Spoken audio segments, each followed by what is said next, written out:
அவருக்கு திமுகவை விமர்சிக்க வேண்டும், அவ்வளவுதான். எஸ்ஐஆர் என்பது ஒன்றிய அரசு தேர்தல் ஆணையம் செய்வது. தேர்தல் ஆணையத்தை விமர்சிப்பதற்கு அவருக்கு துணிச்சல் இல்லை.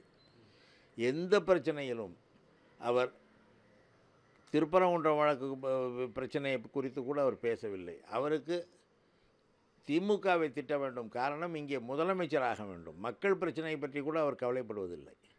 திமுகவை ஏதோ ஜெயலலிதா விமர்சித்தார் என்பதற்காக அதே வார்த்தையை சொல்லி திமுக விமர்சிக்கிறார். இவர் ஏதோ புனிதர்கள் போலவும் திமுக மோசமானவர்கள் போலவும் சொல்கிறார்.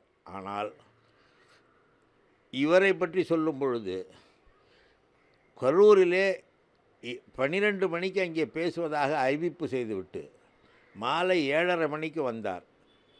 காலை 9 மணியிலிருந்தே விஜயை பார்க்க வந்த கூட்டம் கடுமையான வெயிலில் குடிக்க தண்ணீர் இல்லாமல், உணவில்லாமல் அங்கே நின்று மயங்கி விழுந்து 41 பேர் இறந்தார்கள். அங்கிருந்து இவர் தப்பித்து வந்து விட்டார். இவர்களை எப்படி விமர்சிப்பது? இவர்களை புனிதர்கள் போல சொல்கிறார். இது கொலைகார கட்சி என்று தான் விமர்சிக்க வேண்டும்.